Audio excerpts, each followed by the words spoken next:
You posted at one point that you made $14,000 in the month of April. Is that right? Have you? Yeah, that was my first month trying Wow. OnlyFans. So what? My highest earning month was $103,000 in July. $103,000.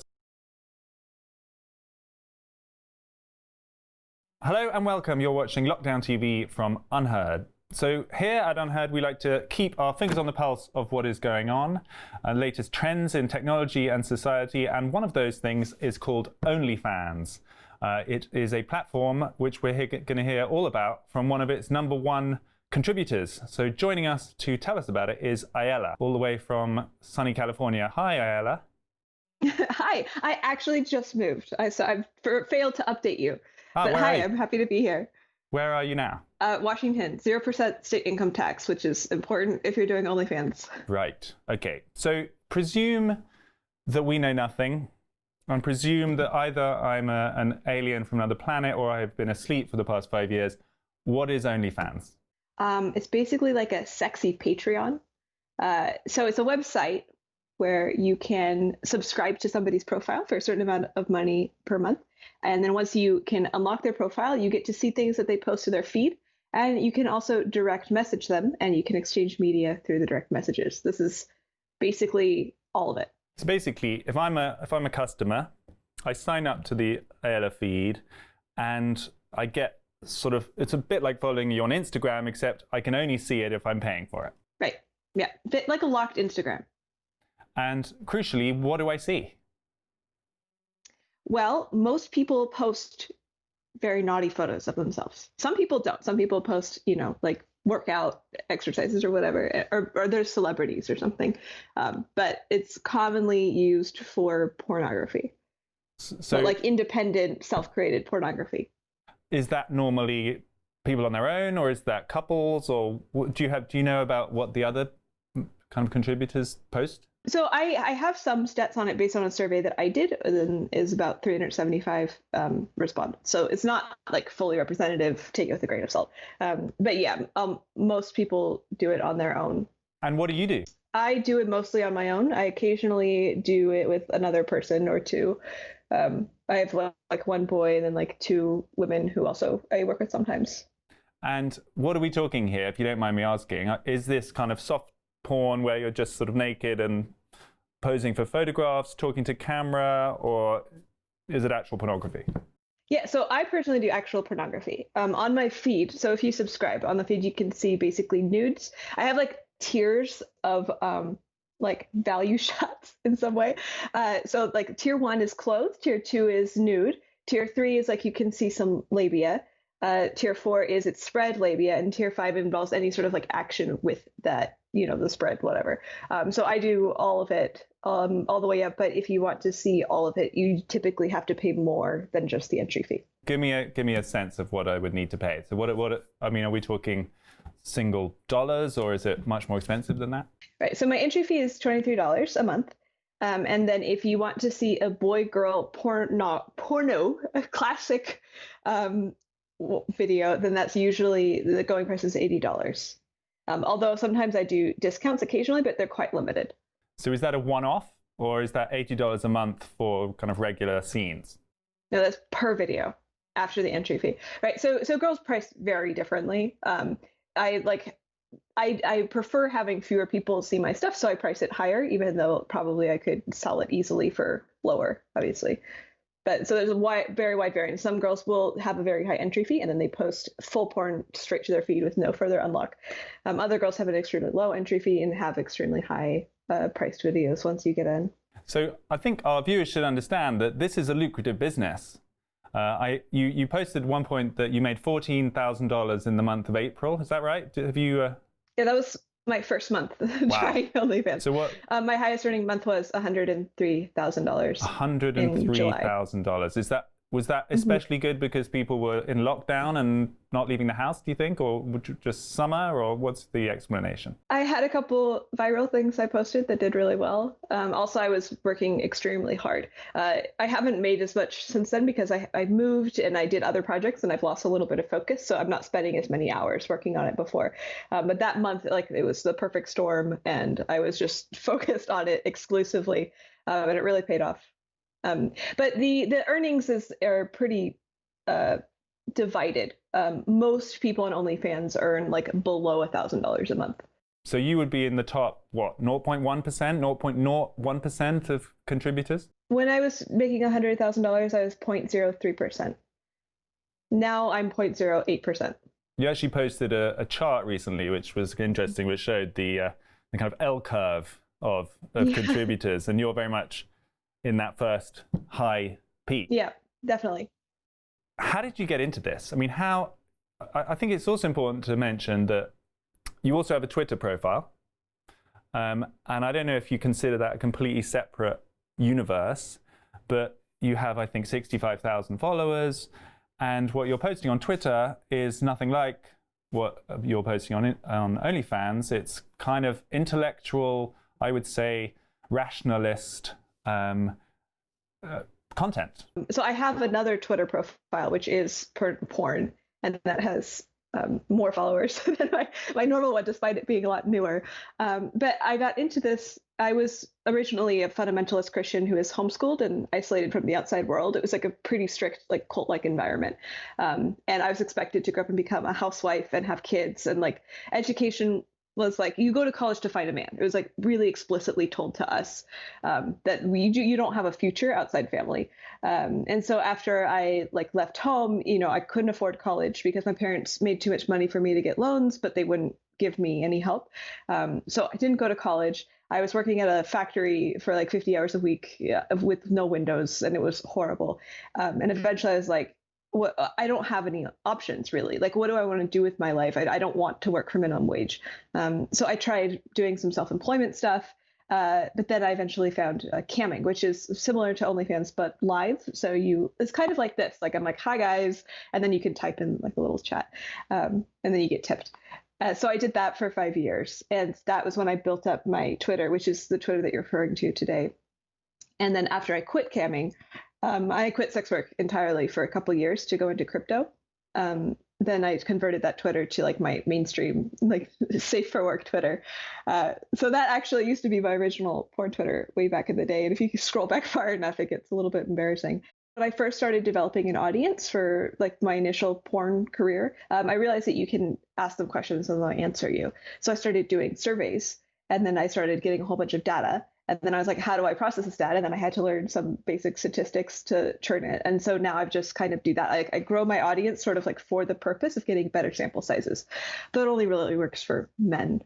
And because you post a lot of polls on Twitter as well. I mean, I think a lot of people watching, at least those people who don't know you, will be kind of surprised by the disconnect between clearly you're a highly intelligent, eloquent person who is doing statistical analysis of polls in order to extend their audience. Meanwhile, you're being a successful, can I say porn star? I mean, you're a sex worker.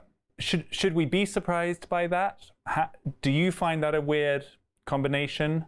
Of the category of people who become sex workers, I'm going to horribly oversimplify, but sort of the impression I've gotten also from asking a lot of people is that some people go into sex work because they already are on the outskirts of society in some other ways. So they failed to like integrate and they like really don't have a lot to lose socially. Like they're already on the bottom tier. It's like how far down is there to fall? Like they don't have like a college job that they got to lose. And then another part are people who sort of realize that this is actually like the best way to earn money for the least amount of work, and are like doing it a little bit more strategically. And so I think I'm a little bit more on the strategic form, although I did get into it like through survival sex work originally. A surprisingly high amount of women in the rationality community have tried sex work.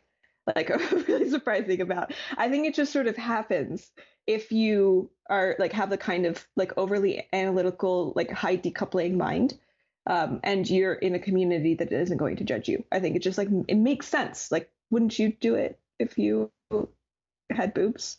Well, maybe I could do it without boobs. I mean, are there any men on OnlyFans? That's true.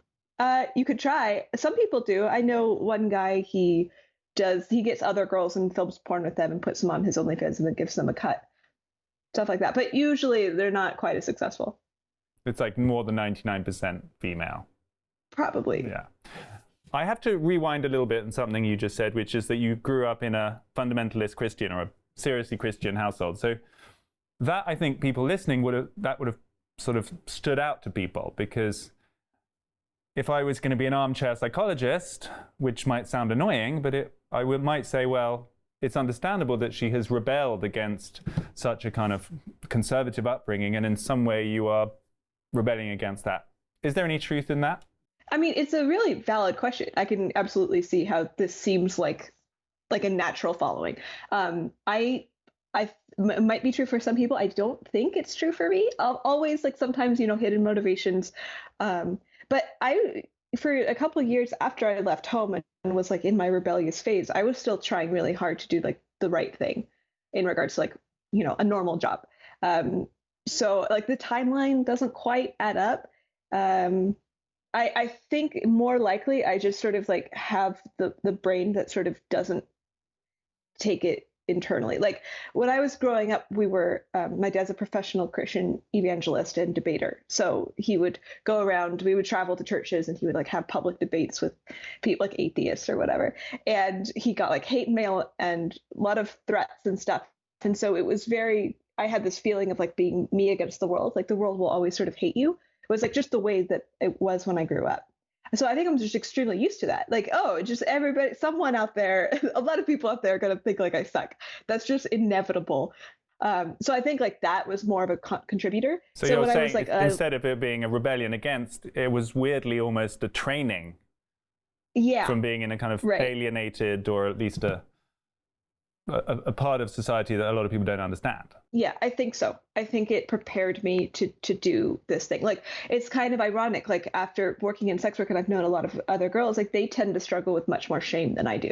They're like, how am I going to find a man? Like, oh man, society hates me. And I think it came from from never feeling like they had to handle like this division, this distance from society's collective thought before. So I think I have less shame about it. Well, what about your inner life during that period? Were you a believing Christian? Did you pray? Yeah. I was very Christian. And when that broke, I mean, how does your kind of inner life compare to the person you were back then? I mean, is it that you've kind of abandoned that kind of moral framework and think it was just wrong-headed, or have you developed a new one, or how have you changed?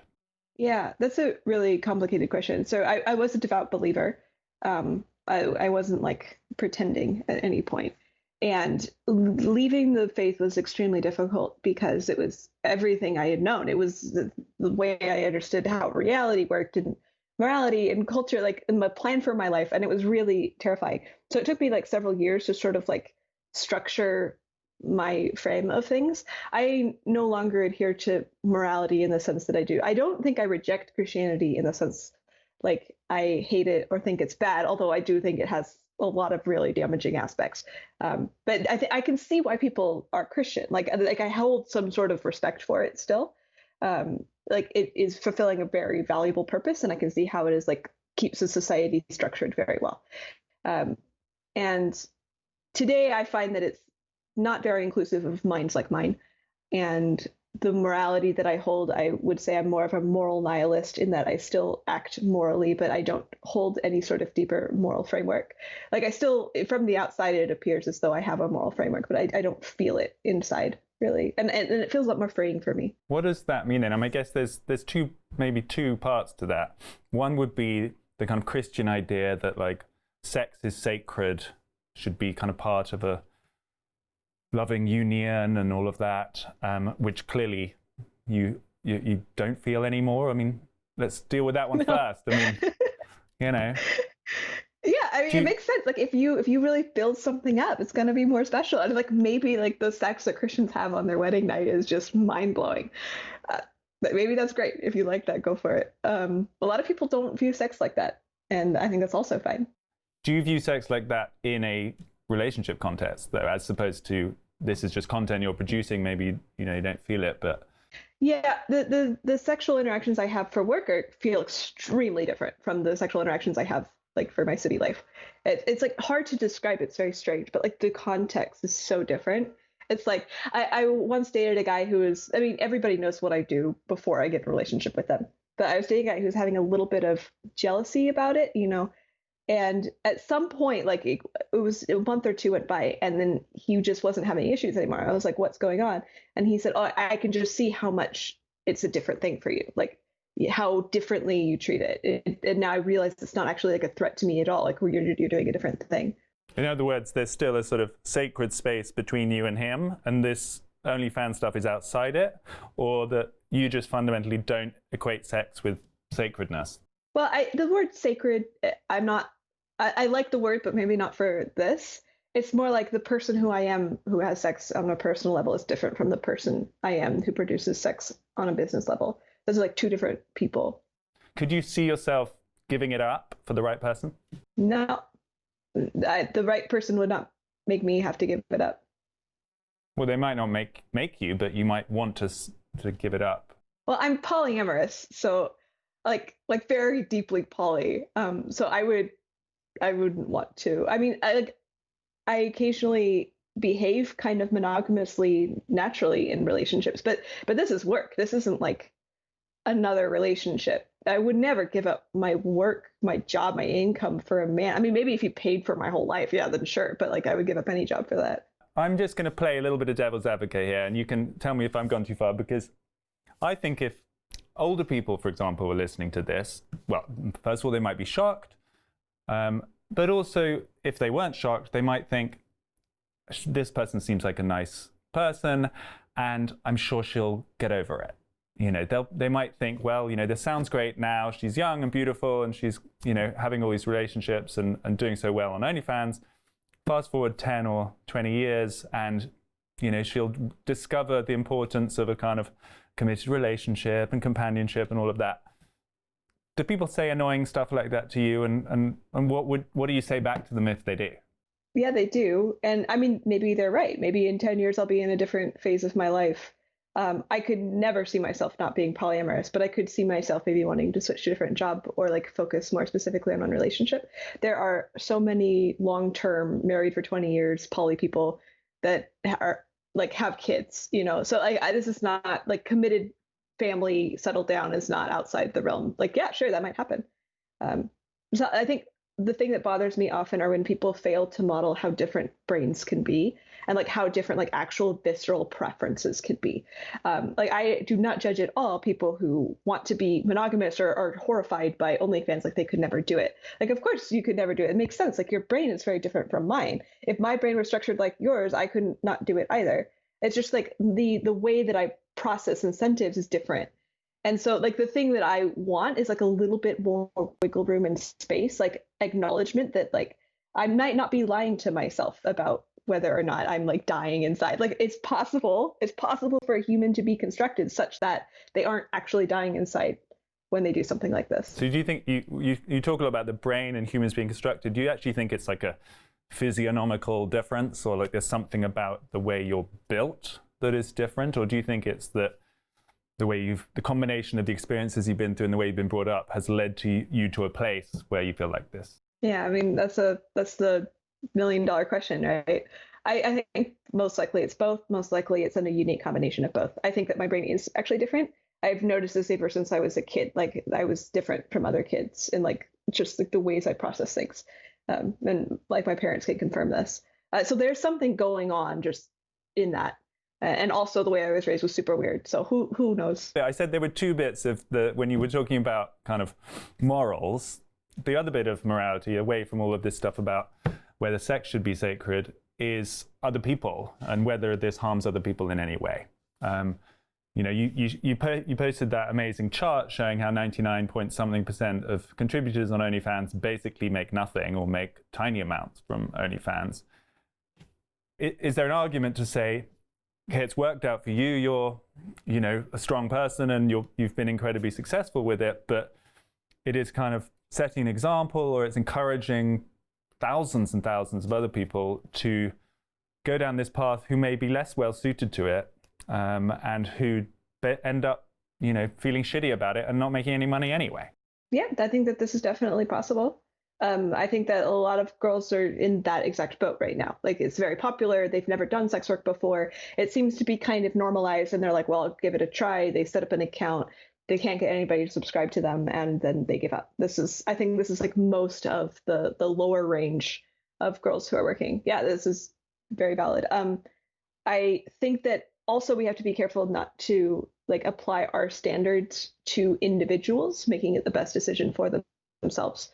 A lot of people are poorer than you might think, and to them, even being on the flat end is still a life-changing amount of money. And it could be that they don't have any other options. And so, like, while I'm sympathetic to like as a whole, this might be sort of a encouraging phenomenon for people who aren't doing what might be in their best interest. I still tend to try to stay on the side of people know what's best for them individually, and like it's not our right to tell someone that no, they shouldn't be doing this. This hurts them. Is this is not your problem because you're not the owner of OnlyFans. You're now just a participant in it. But does the existence of it make the world a better place or a less good place, do you think? Better than the world was before, yes. So, I mean, just in regards to people who are doing sex work, OnlyFans takes 20% as opposed to 50% or more, which was the industry standard before OnlyFans, which is a massive change. And I think part of the success. One, it removes like in industry power away, and it's more individualized and atomized, which is also super important. Like basically for like the performer side, this is immensely better than anything that existed. It's been a massive improvement.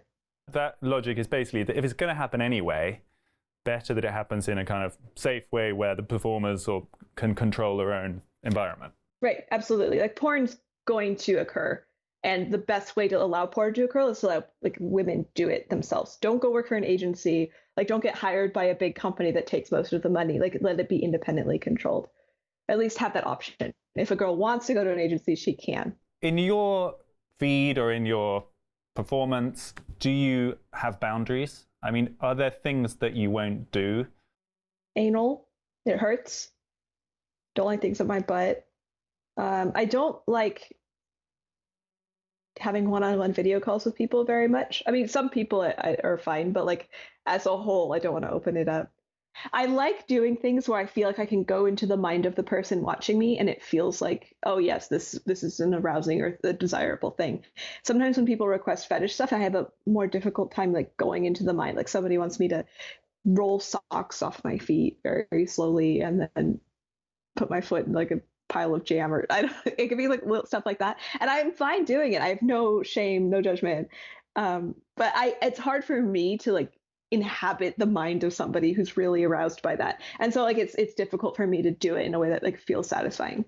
That is really interesting. So you're sort of imagining what it feels like from their perspective, because up until now the way you've talked about it has been this quite sort of rational performance that you don't really care about, or that it doesn't emotionally invest with you. But if you're kind of thinking about what it feels like from the person at the other end of the camera, that suggests some element of a connection, or that it is in some way a meaningful activity for you. Yeah, definitely. I mean, I have, it's compartmentalized for me. So like this is another way my brain is different, even from a very early age. Like I have very different like modes of being depending on the environment. So there's no bleed over to my personal life, but the part of me that does engage with it feels pretty genuine. Like I do actually care for these people, and I can't really work. It's not motivating if I don't feel like there's some sort of feedback loop. Like I can feel the way that they like it. Also, it's just good for figuring out what to do. Like it helps me think about the business and how to like make the business better and how to earn more income, is by like understanding really deeply what people want to see. Do you think of them as your fans, as the title would suggest, or are they customers? Are they friends in any way? I mean, have you struck up any relationships with people who follow you? How close have you got to them? It really varies. I have a lot of subscribers, and most of them are How many do you have? I don't really know. Okay. I have, I think, 2,900 right now. Okay.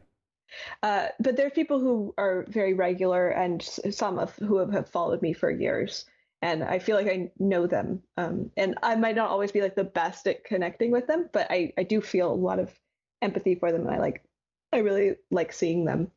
Would you meet up with them in real life? probably in the right circumstance. I have before in like when I go to conventions, and then I'll be like an open, like you can come say hi to me or something. Would you? But what if one of them wanted an IRL, an in real life experience? Would you say yes to it? If they paid for it, yeah. This isn't a thing where if like you crossing the bound, like I wouldn't.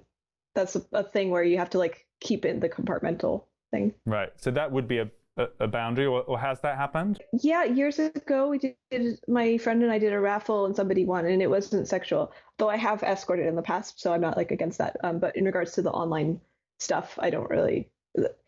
It's like complicated, but yes, I did. I have met up with a cam fan. Oh no, a couple times actually. It's been years. Sorry.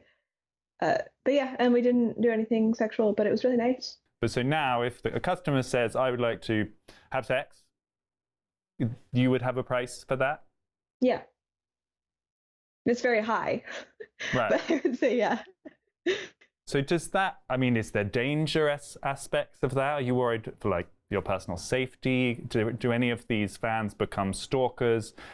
You know, are you putting yourself in a vulnerable position by doing this? Since I've started OnlyFans, I have not met up with anybody from the like because OnlyFans is very strict about like talking about meeting up. So I don't really try it. Plus I make so much from OnlyFans anyway. It's like it's not really a good business idea. I have had some people turn stalkers. I have one crazy person who sent me like I think almost 1,000 emails in 2020. He sends me multiple a day, like very long, and it's pretty upsetting. But most people don't turn into stalkers. At one point, you said that you don't like OnlyFans culture. What is that? What did you mean by that? So I've had run into trouble with other OnlyFans girls, a lot of trouble, because I tweet controversial things, and that has gotten me kicked out of some OnlyFans support groups, which makes me mad. So I made my own better support group. But yeah, they're very like social justice, very leftist overall. I think also another thing you said is that it can be anxious making, or you kind of can be stressful to produce all this content. Yeah, absolutely. So especially like if you're trying to maintain a certain income. So I guess that's, you know, is this a way to liberate, or is this a way to, you know, is there any sense in which you're now kind of just got a different kind of master, which is this audience, and the beast needs serving the whole time? I mean, do you feel like... Yeah. Yeah, sometimes I wonder.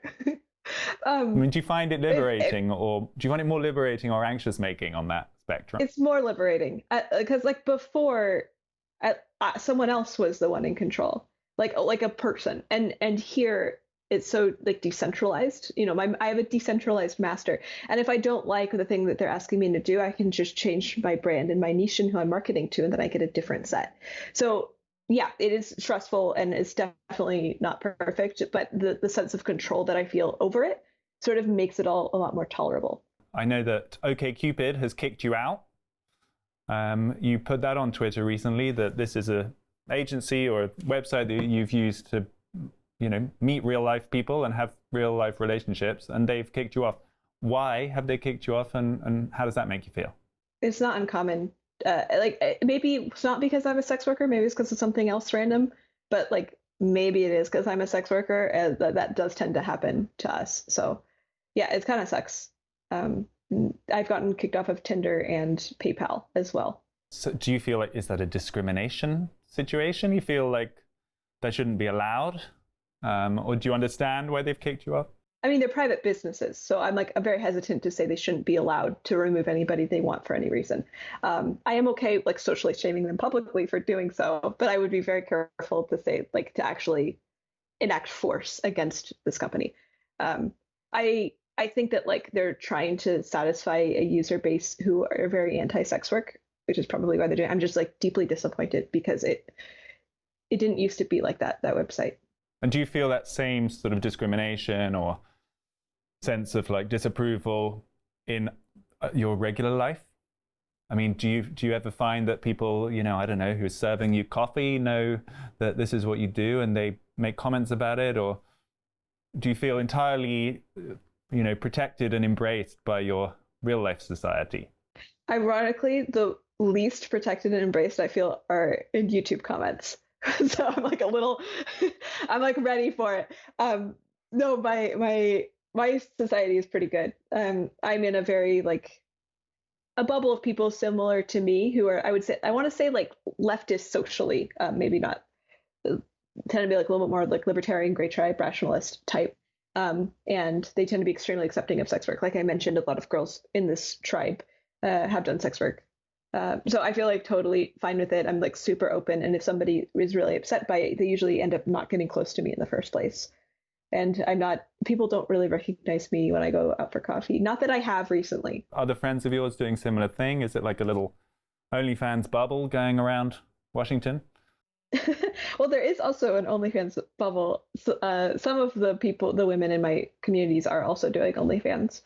But no, a lot of them aren't. Like a lot of them are just like the rationalist community, or some are like meditation or circling, or a lot of people maybe are against sex work in theory, but if you're actually talking to a sex worker who seems like a human, like suddenly you become a lot more tolerant, because that's just what we do. Like when we meet someone in front of you who is something that you dislike, you feel compelled to treat them socially well. So you mentioned politics. I've got to follow up on that. We often have political conversations on this channel.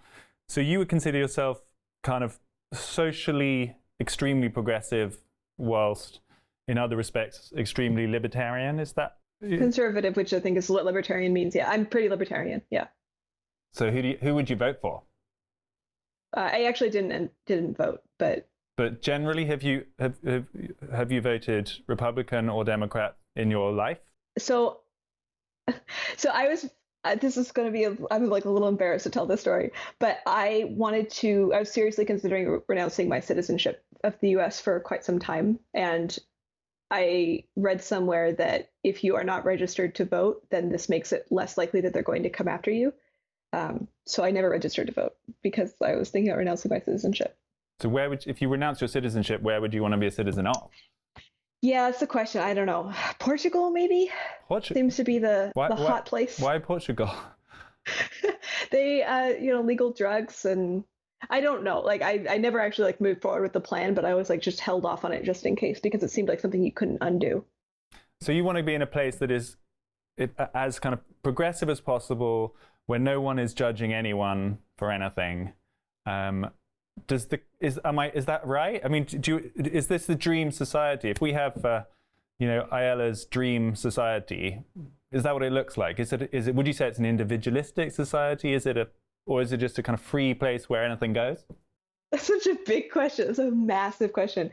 I want to say like, sure, like freedom, no judgment. I understand that there's like problems. Like you could easily think of some scenarios like, oh, what about this scenario? Would you like want freedom then? Right. And so I know it's a gray area. I'm not saying that like there's a clear like yes, no. I think that my society would have the gray area moved over a bit. Like I don't want the gray area where it is now. I want the gray area like more in the direction of freedom, But like, is it not true that this is the freest we've ever been? I mean, in history, we're more Aella-ish than we've ever been as a species. Like, sorry, we're more what than we are? I'm saying Aella-ish. I'm making an adjective out of your right. name. I mean, it's judgment, at least in America, is compare it to the 80s or the 70s or the 50s or before. People aren't judged like they used to be. Everyone seems to be able to decide their own morals. Oh, are you talking about like socially free or like or governmentally free? Well, because it seems like we've had greater government freedoms in the past, like centuries ago, maybe millennia. Socially, I would certainly say that's true. Tell me about being governmentally free. What does that really mean? Well, I'm just imagining there's been lots of times in the past where it seems like people sort of lived in very rural areas where the government oversight was kind of minimal. You can kind of do whatever you want. Wild West type deal. Not that this is all of history, obviously, but it seems like there are more people living farther away from other people, and that seems just sort of directly tied to being a little bit more independent from the government. I think we are probably more socially free today in the sense that there's more, like the internet has done a lot for that, ideological, communal, whatever. And before, things tended to be much more conservative in the sense of like sexuality was much more regulated because we didn't have birth control, so that makes sense. All of that movement that you've talked about, a lot of people are really worried about it. A lot of people think this has gone too far, and they want society to go in the other direction. Like, for example, they're worried that people have become so kind of isolated and on their own. They don't have structures and communities and families that are embracing them. And nowadays, it feels like you're just sort of churned out and given the huge internet and told to go and make your own mind up about what matters. And for a lot of people, it's hard. It's too much. They end up lost and isolated and alienated and sad. Yeah, that seems absolutely true. I think the answer to this, it's impossible to go back. Like, you can't undo the internet. I think that like we definitely need to figure out a way to include what we already have and to like sort of like modify it into a new thing. Like, I don't think going back is the answer, but I do agree that there are significant problems with where we are now. And I sympathize with the desire to like have the old thing again. I just think we need to have the old thing, but like we have to figure out a new way to have the old thing. A lot of people in my circles are talking about like, how do we build communes? How do we form a community? How do we solve the same exact problem? So what about the porn industry, for example? That's been in the news. There was this New York Times thing about Pornhub having all sorts of horrible scenes on it with young underage people and violent scenes and the rest of it. Would you be in favor of kind of policing that better? That's also a pretty vague question. Yes and no. I do not understand the exact failure that Pornhub actually did. It might have been bad.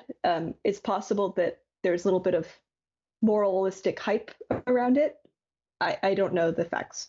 So like the policing, like it very much depends. I think overall things tend to be a little bit over-policed, but so you think that even the porn industry is over-policed now? Isn't there a law now in California that you have to wear condoms in porn scenes?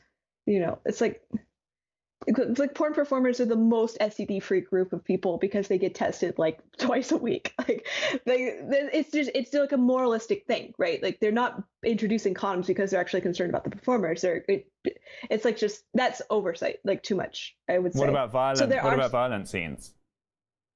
What about them? Should they be allowed? If the performers are consenting, why wouldn't they?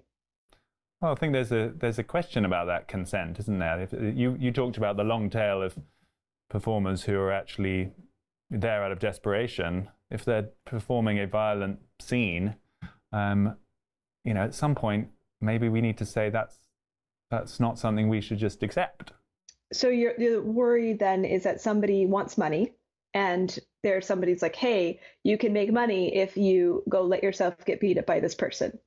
And so we consider them like not able to make a full choice, and then we say that's bad. Is that what your argument is? I think the argument would be that if we reach the point where the only way a person can make money is to go and get beaten up in a porn scene, we have failed as a society, and that's not good enough.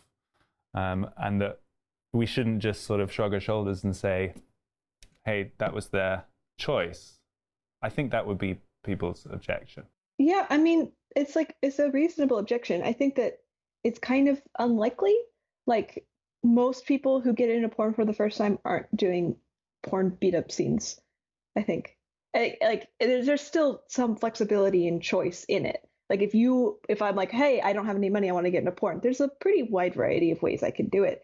OnlyFans reduces the need for you to go to a place where they're going to tell you to do a get beat up scene. This is one of the reasons why it's so good. Do you worry about the kind of long-term impact on the performers? Like they might have thought it was okay when they were 17 or 18 and they started doing it, but it's there to haunt them for the rest of their life. Are you worried about that? I have a suspicion that people are more educated about their own risk than we are. So, like, for example, I worked with this one cam girl for a while, and she was really worried about doing it because she's like, am I going to lose, like, are people not going to want to marry me later? And she came from a society that she'd already picked up that messaging. So she knew that was a risk, whereas I hadn't. In my culture, people were marrying sex workers all the time. So I think that like even at 17 and 18, because we were pretty young at the time, maybe not that young, but pretty close. Like she had already known that this is going to be a risk to some degree, and it's possible that she didn't like fully estimate that risk, and that like. But I also think that more people are willing to marry sex workers than a lot of people think. Like a third of the sex workers in my survey were married. It's not that hard to find. So what about the guys? I mean, what effect does all of this have on guys, do you think? I mean, every 12-year-old, 13-year-old now probably finds a way to see hardcore pornography. Do you think through all of this liberation, we're kind of giving birth to a fucked up generation of men who only think sex should be in this kind of porny way and, don't respect women properly and all of those things? Are you worried about what kind of men we're going to end up with?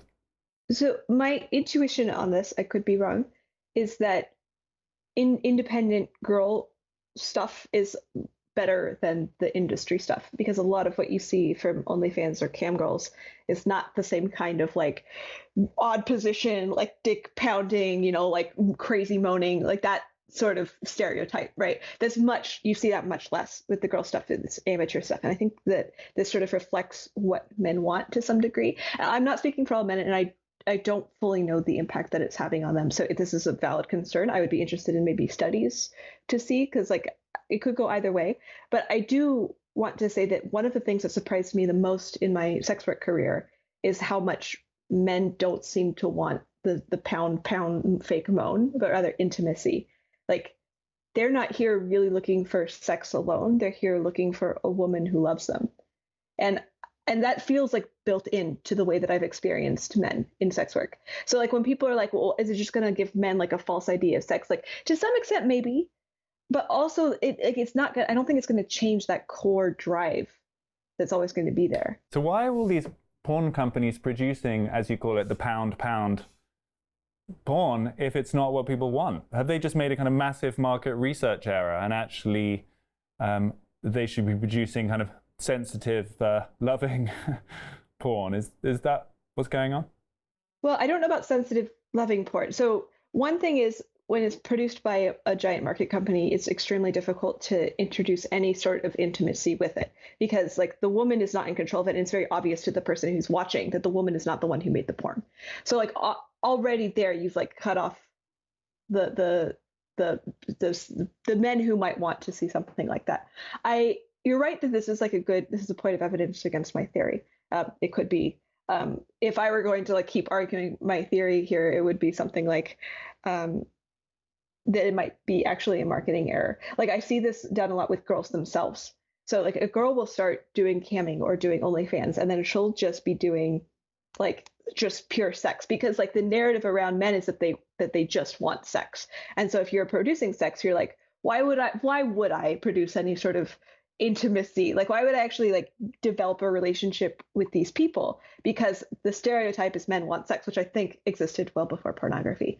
And so they just do that, and it sells well, obviously. And beforehand, we didn't really have a way of pulling in the intimacy to it because you're doing it with studios. Now we do have the way of pulling intimacy with his OnlyFans and camming, and we are seeing a very strong success of girls who build intimate relationships with their men. Such as yourself. Yep. And if you look at any of the top performers, besides celebrities are sort of a different breed. If you're famous, you can just make money for being famous.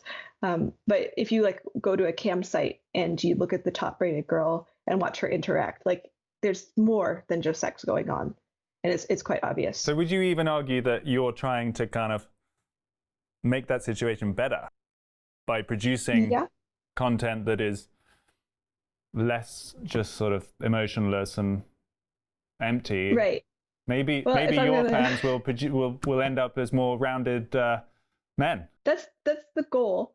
If I'm a devil's advocate against my position now, it could be that we're just hurting worse, right? Like if the porn is fake, and the intimacy is like unconditional. Like one aspect of the intimacy is that you're not honest about the negative things that you feel. If they do something you don't like, you don't tell them. You're like, wow, that's great. And I think that might be actually also damaging for the men, because they're experiencing relationships where there's no difficult feedback. And that is something I'm a little bit worried about. I don't have enough information to know if it is going to be long-term harmful, or maybe this is the boost they need. Like maybe men need to have an accepting relationship with a sex worker first to give them the confidence to actually move on. If you're the girlfriend or wife of one of your fans, it might be one thing if they're just watching kind of empty pornography, but if they've got this kind of semi-intimate relationship with you, that's kind of moving into their space in some way. I mean, if you were going out with someone who was obsessed with you, as it were, would you feel jealous of it? I don't think so, but I'm poly, so I'm not like the right person to ask. Like I'm used to dating men who have relationships with other women, and then like I hang out with the other woman. Like it's just the way that it's fine for me. A lot of men, it's like I'm gonna talk about a smaller demographic here. There's a lot of men who are older, who've been married for like 20, 30 years, who have a relationship with their wife, and their wife does not have sex with them anymore, and they want to like have a sexual experience with another person, because like I knew one person who got diagnosed with cancer, and he's like, shit, I'm gonna die. I don't want to die without ever having sex again, so I'm gonna go see a sex worker. Like this is, an extreme. And they don't just want to have like crazy faceless sex, like porn sex. Like it just does not arouse them. Like they want to have like some knowledge of the person. And so they'll develop a little bit of a relationship and get to know them, and then have sex, and it's more satisfying for them that way. Or like, bisexual services, watch porn, and they like it. But I think that is still compartmentalized for them. Not all, obviously I'm talking in generalities. But I think even for them, it is compartmentalized. They do it enough for it to be part of like the sex bag, right? You have to be a person. They want to have sex with a person, not like a figure. I want to zoom back to young Aella. What would that 14-year-old girl think of you now? Oh, she would be horrified. She'd be like, you're going to hell? Oh my God, you stopped believing in Jesus and other people see your body? I would have been absolutely mortified, because I was so sexually conservative. Nobody else had ever seen me naked since I was like 2 years old. I didn't even know I had a vagina until I was 11. Like my parents weren't planning on telling me what sex was until I was 16. So like I hadn't watched any mainstream movies where there had been any sex scene at all. We had like a thing on the TV that removed sex scenes. I would have had like a mental breakdown. And what about your parents? Are you in touch with them? A little bit, yeah. But they know what I do, because some kind folks decided to leak my porn to my parents. My mom's like handles it. She just pretends I don't. Well, I think if they watch this video, at least, this is something you could send them, because you have just come across as very eloquent, and I think you've made some really interesting points. I think our audience will be, at the very least, fascinated by what you've had to say. Thanks. I'm a little scared of your audience, not gonna lie. Yeah, well, please, audience, be nice and don't attack her in the comments, because we're just going to delete them if they get too mean anyway, which I'm sure they wouldn't. Aella, thank you so much for your time. Thank you very much for the questions. I like that I felt like you asked harder questions, like sort of like pushier questions, and I don't usually get that. That's cool. That was Aella joining from the west coast of America, a #1 or a top 0.3% OnlyFans contributor who made $103,000 in the month of July from doing this. So that was absolutely fascinating. Thanks to her. Hope you found it interesting. This was Lockdown TV.